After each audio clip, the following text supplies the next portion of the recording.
Hello, good morning students. अपन ने first chapter start कर दिया था और उसमें एक्टिविटीज़ अपन ने स्टार्ट कर दी थी प्लान बिल्डिंग की। कल आपको मैंने केवल जो है अपन ने फर्स्ट टॉपिक किया था क्रिएशन ऑफ वेरिएशन, आपको थोड़ा थोड़ा हिंट दे दिया था और उसमें आपके पास में 7 टॉपिक्स थे। तो अपन आज फर्स्ट स्टार्ट कर रहे हैं डोमेस्टिकेशन या ग्राम्यन। डेफिनेशन मैंने आपको बता दी थी कि जब हम जो कोई वाइल्ड वैरायटी है उस वैरायटी को अपने यहाँ लाके ग्रो करते हैं तो इस प्रोसेस को हम क्या बोलते हैं, डोमेस्टिकेशन। अब ये जो डोमेस्टिकेशन है, ये डोमेस्टिकेशन हमें क्यों ज़रूरी है, क्योंकि कुछ ऐसी वाइल्ड वैरायटी हैं जो कि अच्छी हैं, अच्छी मीन्स नेचुरल है तो अच्छी होंगी, तो उनसे हम जो है अपनी जो नेचुरल कैरेक्टर्स हैं उनको इजीली डेवलप कर सकते हैं। तो ये जो प्रोसेस है, ये प्रोसेस बहुत ज़्यादा ज़रूरी है। तो अब यहाँ पर जैसे मान लीजिए कि जब हम डोमेस्टिकेशन कर रहे हैं तो इसके टाइम पे हमें कुछ सिलेक्शन करना पड़ेगा। जैसे 2 टाइप्स ऑफ सिलेक्शन है, एक तो है नेचुरल सिलेक्शन और एक है आर्टिफिशियल।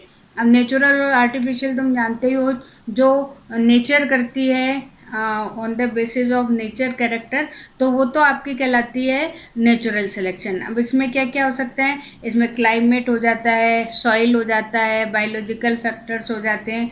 तो ये जो है, ये जो सिलेक्शन होता है वो सिलेक्शन आपका क्या कहलाता है, प्राकृतिक या नेचुरल सिलेक्शन। फिर उसके बाद में दूसरा आर्टिफिशियल है, जो हम खुद कर रहे हैं। हमें कुछ दिख रहा है कि हाँ भाई हम जा गए तो हमें, चाहे हम वाइल्ड की तरफ जाएं या किसी और जगह जाए, तो हमें लगता है कि ये चीज़ बहुत अच्छी है तो हम उसके सीड्स ले लेते हैं, उसकी जो भी ग्रोथ है उसको हम करते हैं। तो ये जो सिलेक्शन है, ये सिलेक्शन क्या कहता है, आर्टिफिशियली, यानी जहाँ पर कि ह्यूमन का इंटरफेयर हो गया, वो प्रोसेस क्या कहलाती है, आर्टिफिशियल प्रोसेस। अब यहाँ जो आर्टिफिशियल प्रोसेस है, इस प्रोसेस में जो है हम जो भी लक्षण है उसको कृत्रिम रूप से उसको डेवलप करते हैं और हमारे पास में कई साइंटिफिक जो है प्रोसेस है जिनसे हम ये कर सकते हैं। अब सबसे पहले हम ये क्वेश्चन आता भी है कि दोनों में डिफरेंस, जो प्राकृतिक वर्ण है और कृत्रिम वर्ण है, उसमें क्या अंतर है। ये देखो, ये टेबल भी है। अब इसमें आप डिफरेंसेस देखो तो सबसे पहले अगर हम देखें तो अगर आपसे मैं पूछूं कि प्राकृतिक और कृत्रिम में क्या अंतर है, तो आप कहोगे जो प्रकृति द्वारा है वो प्राकृतिक है, जिसमें मनुष्य या हम इन्वॉल्व होते हैं वो क्या कहलाता है, आर्टिफिशियल या कृत्रिम। तो फर्स्ट हमारा डिफरेंस क्या हो गया कि प्राकृतिक वर्ण प्रकृति द्वारा और कृत्रिम वर्ण मनुष्य द्वारा। फिर उसके बाद में हमारे पास में जो दूसरा है वो है रिप्रोडक्शन। अब रिप्रोडक्शन में क्या है कि जो कैरेक्टर है वो कैरेक्टर पूरा का पूरा जो है नेचर द्वारा सेलेक्ट किया जा रहा है, जबकि हम क्या कर रहे हैं, केवल उन्हीं जीनोटाइप को, केवल उन्हीं जीन्स को हम ले रहे हैं या उन्हीं कैरेक्टर को ले रहे हैं जो अच्छे हैं और जिनको हम बहुत अच्छी तरह से सेलेक्ट, अभी बायोटेक्नोलॉजी आपने पढ़ी ली, तो हम डिज़ायरेबल या वांछित लक्षणों को ही लेकर ये क्रिया करते हैं। फिर उसके बाद में देखो कि नेचुरल वाली जो चीज़ें, वो चीज़ें जब भी होती हैं तो वो हमेशा अडेप्टेशन या अनुकूलन के अनुसार होती हैं और ये जो है एनवायरनमेंट में भी जो है नेचुरल अडेप्टेशन को या प्राकृतिक अनुकूलन को बढ़ाती है, जबकि जो हमारी कृत्रिम वाली है बढ़ाती तो है पर हो सकता है कि कभी कभी ऐसा जो अडेप्टेशन है वो या अनुकूलन है वो ज़्यादा समय तक नहीं रह पाए। फिर उसके बाद में जो है जो नेचर वाली विविधता है या जो वेरिएशन है, वो वेरिएशन हर समय परमानेंट होता है। अब ये मान के चलिए कि नेचर कर रही तो अच्छा ही कर रही होगी, लेकिन हमारे यहाँ जो है वहाँ पर जो वेरिएशन है वो वेरिएशन कम होगा और हो सकता है कि कम समय के लिए भी हो, आगे जाके वापस से कोई चीज़ है वो नहीं है हमें समझ में आया तो हम उसका वेरिएशन ख़त्म कर सकते हैं। तो जो प्रकृति वेरिएशन करती है वो परमानेंट भी होगा जो है आगे तक काफ़ी ड्यूरेशन जिसको आप कर सकते हो, तो ड्यूरेशन भी उसकी ज़्यादा हो सकती है, लेकिन अगर आर्टिफिशियली है तो उसकी ड्यूरेशन ज़्यादा नहीं होगी और वेरिएशन भी, विविधता भी उसमें क्या होगी, कम होगी। तो ये कुछ डिफरेंसेस है। ये 2 नंबर का एक क्वेश्चन आ जाता है कि प्राकृतिक वरण और कृत्रिम वरण में अंतर लिखिए। तो आपको इसी तरीके से टेबल बनाकर उसको करना है। फिर उसके बाद में नेक्स्ट टॉपिक है हमारा जनन द्रव्य या जर्म प्लाज्म। पहले आपको डेफिनेशन बता दी कि आपके दिमाग में डेफिनेशन आप चाहे कुछ भी कह दो, लेकिन दिमाग में क्या रहेगा, सीड, कि अगर हमें कोई प्लांट ग्रो करना है तो हमें उसके लिए क्या चाहिए, सीड चाहिए। तो आप ये दिमाग में चलो कि जो सीड है वही क्या है, जनन द्रव्य, क्योंकि उसमें सारे कैरेक्टर हैं और सारे कैरेक्टर किससे कंट्रोल हो रहे हैं, जीन से, इसलिए वो क्या कहलाता है, जनन द्रव्य। अब देखो, पहली बात हो गई।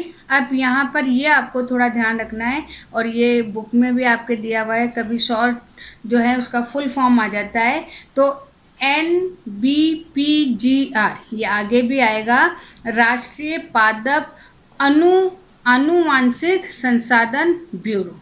तो ये जो है national plant bureau of genetic research, तो ये इस तरीके से जो है एक संस्था का नाम है, और इस संस्था ये इंडिया में है, और इसका काम क्या होता है, जर्म प्लाज्म को कलेक्ट करना, यानी अच्छी वैरायटी के सीड हैं, स्टेम है, रूट हैं, तो उनको कलेक्ट किया करता है। तो ये एक संस्था है। अब यहाँ पे देखो कुछ हमारे पास में टाइप्स हैं कि किस तरीके से जो है हम जनन द्रव्य को संरक्षित कर पाते हैं। तो इसमें देखो सबसे पहले दे रखा है देसी किस्में या लोकल रेसेस। ठीक है, अब देसी किस्में क्या है कि ऐसी किस्में जो पहले से जो है उगाई जा रही हों और इसमें किसी प्रकार का कोई आर्टिफिशियल यानी कि कृत्रिम रूप से कोई भी हस्तक्षेप नहीं हो, तो उसे हम क्या बोलते हैं, देसी। अब देसी चीज़ें, हालांकि अब इस समय हमें ज़्यादा देसी वैरायटी नहीं मिलती हैं, तो देसी वैरायटी जो है जो कि प्राकृतिक रूप से काफ़ी लंबे समय से जो है ग्रो की जा रही हैं, उन्हें हम क्या बोलते हैं, देसी किस्में। फिर है पुरानी अप्रचलित किस्में यानी कि ऑब्सोल्यूट वैरायटीज़। अब ये क्या है, इसमें कुछ जो है मेन इंटरफेयर होता है, तो यहाँ पे जो प्लांट ब्रीडर्स हैं वो कुछ इसमें चेंज कर सकते हैं, हालांकि थोड़ी देसी जैसी है, लेकिन कुछ इसमें चेंज होते हैं, कुछ इसी तरह की चीज़ें हैं जो कि की गई हैं, लेकिन आजकल इस तरीके का काम नहीं होता। आजकल अगर कोई काम होगा तो वो सारा पॉजिटिवली होगा, पूरा कृत्रिम रूप से होगा। तो ये जो पुरानी अप्रचलित किस्में, तो ये अब धीरे धीरे क्या हो गई हैं, ख़त्म हो गई हैं। फिर उसके बाद में खेती के उपयोग में आ रही किस्में, वेराइटीज़ इन कल्टीवेशन, जो थर्ड है वो आपको पता ही है। हालांकि इसमें जो है प्लांट को तैयार किया गया है आर्टिफिशियली रूप से, और हम इसका अभी या प्रेजेंट में बहुत ज़्यादा यूज़ करते हैं। फिर उसके बाद में है ब्रीडिंग लाइन्स या प्रजनन लाइन। इसमें जो है अधिकतर जो है हम ऐसे जीन्स को या ऐसी कैरेक्टर को ले रहे हैं जो कि प्राकृतिक रूप से भी हमारे पास में बिल्कुल सही है, और जिनको आप प्योर से या किसी भी रूप से उनका वर्ण कर सकते हो। फिर उसके बाद में इम्पॉर्टेंट है, या क्वेश्चन आया भी था, जंगली प्रारूप और जंगली संबंधी, यानी कि वाइल्ड फॉर्म और वाइल्ड रिलेटिव। अब इनमें अंतर क्या है कि जो जंगली प्रारूप है वो 100% जो है वाइल्ड वैरायटी से डेवलप किया गया है, यानी कि उसकी जो ओरिजिन है वो ओरिजिन किससे है, वाइल्ड वैरायटी से। जबकि जो जंगली संबंधी हैं वो जंगली संबंधी हो सकते हैं कि उनके कुछ पूर्वज या एंसेस्टर हैं वो जंगली हों, लेकिन अब जो है उनमें कुछ वेरिएशन हो गया है, और वो संबंधी जिसको अपन रिलेटिव्स बोलते हैं, तो उस तरीके से यहाँ पर है। तो दोनों में डिफरेंस है कि आप ये मान के चलिए जंगली प्रारूप जो है 100% जो है वाइल्ड वैरायटी का है, जबकि जंगली संबंधी है वो उसमें कहीं जो है हम ये मानते हैं कि उसकी उत्पत्ति हुई होगी, लेकिन अब जो कैरेक्टर है वो कैरेक्टर जो है थोड़े से मॉडर्न कह सकते हो या हमारे प्रेजेंट वाले उसमें कैरेक्टर होते हैं। फिर उसके बाद में नेक्स्ट है विशिष्ट आनुवांशिक स्टॉक, स्पेशल जेनेटिक स्टॉक। अब इसमें हमने क्या कर दिया है, चाहे नेचुरल से चाहे आर्टिफिशियल से, इसमें हमने जीनों को चेंज कर दिया, चाहे उसमें म्यूटेशन कर सकते हैं या जेनेटिक जो इंजीनियरिंग है उसके थ्रू। तो यहाँ पर जो है इस तरीके की हमने लाइन या इस तरीके की जो है उनकी वैरायटीज़ तैयार करी हैं जो कि आर्टिफिशियली या नेचुरल साइंटिफिक रूप से बिल्कुल चेंज है, इसमें म्यूटेशन भी है या जेनेटिक इंजीनियरिंग भी। तो ये इस तरीके से जो है हमारे पास में जनन द्रव्य है जिनको हम कलेक्ट कर रहे हैं। तो हमारे पास में इतने सारे वेरिएशन है जिनके थ्रू हम इसको काम में लेते हैं। अब हमारे पास में है क्लासिफिकेशन कि हम जनन द्रव्य है उन जनन द्रव्य का क्लासिफिकेशन या वर्गीकरण किस तरीके से करते हैं। अब आपके बुक में 2-3 तरीके दे रखे हैं।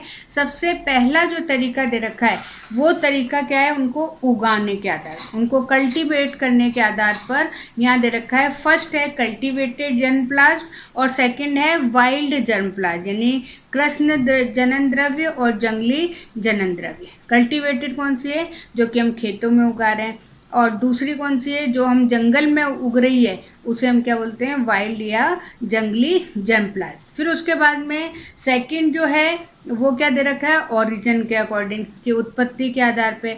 तो जो बिल्कुल प्योर जो है जंगली वहाँ से उत्पन्न हुई है उसको तो हम क्या बोलते हैं, देसी जनन द्रव्य यानी इंडिजिनस जर्मप्लाज्म। और जो दूसरा वाला है वो हम बाहर से लाए हैं तो वो हो गया आपका विदेशी, यानी कि जैसे मान लीजिए अपने देश के बाहर कहीं और देश से अगर हम कोई प्लांट ला के यहाँ इंट्रोड्यूस कर रहे हैं, हालांकि वो भी नेचुरली है लेकिन या 100% प्योर है, लेकिन यहाँ पर हम ला रहे हैं तो वो हमारे लिए क्या हो गया, एक्जॉटिक या विदेशी जनन द्रव्य। फिर उसके बाद में अगला है टॉपिक, और ये इम्पॉर्टेंट भी है, क्वेश्चन इस पर कई बार आता है, जीन कोश या जीन पूल। पूल मतलब अब आप क्योंकि कई चीज़ें उनको आप ऐसे याद करोगे, जैसे स्विमिंग पूल है तो स्विमिंग पूल में क्या होगा, पानी। तो उसी तरीके से जीन पूल की भी अगर आपसे डेफिनेशन पूछी जाती है तो यहाँ पर है कि जितने जीन या जितने उसमें कैरेक्टर हैं वो कैरेक्टर सारे एक साथ हैं तो उसे अपन क्या बोलते हैं, जीन पूल। ठीक है ना। अब यहाँ पे देखो 3 है और ये इम्पोर्टेंट है। पहला वाला है प्राइमरी जीन पूल। तो यहाँ पर क्या कर रहे हैं कि अगर हम संकरण कराते हैं या हम हाइब्रिडाइजेशन कराते हैं तो इसमें जो F1 है, F1 में सारे जो पौधे होंगे वो कैसे होंगे, हाइब्रिड। और हाइब्रिड के साथ साथ वो फर्टाइल भी होंगे। फर्टाइल मतलब कि दूसरी F2 जनरेशन के लिए वो ग्रो कर सकते हैं।